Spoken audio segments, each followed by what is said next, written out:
We got this week coming up. A tough game.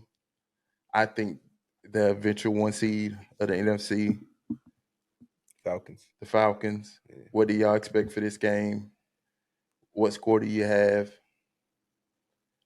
I'm surprised, y'all, man. Okay, go ahead. I'm expecting a shootout.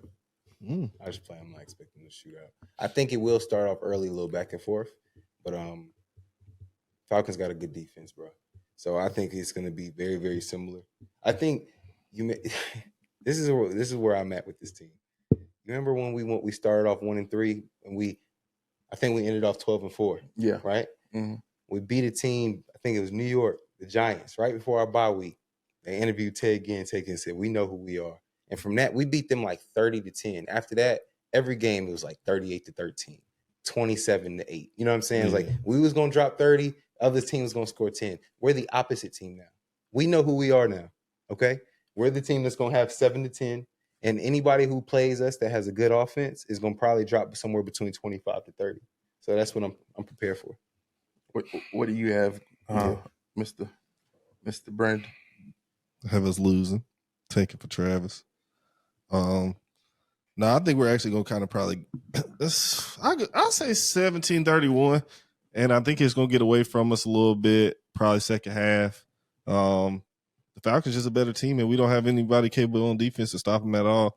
And then if first 2-3 drives, if we don't get anything going, if we really can't get that play action pass game going, they can get ugly real quick. But I'm thinking that they don't really have, not really worried about their linebackers too much. Then the Falcons will beat us, but at the same time, I think if we get this play action pass going, we get the run game going, we can feed off of that. We can put up about 17 points. I guess about 17 points. So I'm going to really surprise y'all. I got us winning 27-24. I think at the end of the day, the same way Andy is Andy, Kirk is Kirk. Kirk just had for his standards, an unbelievable game, primetime game. I think he comes down a little bit. I think they look past us a little bit and kind of come out sleeping. And if Andy Dalton can, give us remotely what he gave us against the Raiders, I think we can put up points. I think their defense is cool, but it ain't world beaters. And if Andy can get hot, I can see us winning 27-24, or it's going to be another, 30-something to if 7. Andy can get hot. See, I'm just worried because I don't know if he's going to get hot because you got Judon on the side, on the other side, on the right side, where we're losing our right tackle. Moton's out. Mm-hmm. And Moton's been consistent as far as he snapped his record for snaps for about 2 or 3 seasons straight last week when he got hurt. So losing that right tackle is going to be a big loss, especially Judon coming off that edge. He wants to get paid. Then with that, you got A.J. Terrell on the other side, and he just got paid. A.J. Terrell doesn't really, if you look at the stats, he doesn't really equal turnovers a lot, but he can still lock your receiver up. Yeah, not a corner. Oh, okay. He can still, but we talking safety. They got Bates too. They got That's Jesse right. Bates. Yeah, you know what I'm saying? So they're really stout on every level, minus linebacker. So that's the only thing. And you got to think about they got a defensive coach with Raheem Morris. So man, it can get ugly for the boys real quick. I hope not. How do we play them last year? Y'all remember? I feel like we played them pretty close, right? Because they weren't that good last year. Yeah, it was close. Bijan but got off one of the games did get out of one of those games got out of hand. We lost the first game. Yeah, and we lost the first game in Atlanta because that was our very first game, and I think we won because I think we won that. We won them we beat them at home because that's when they were selling them $7 tickets because it was raining. Remember, it was raining that night. Yeah, I mean, I get what your point about Kirk. Game.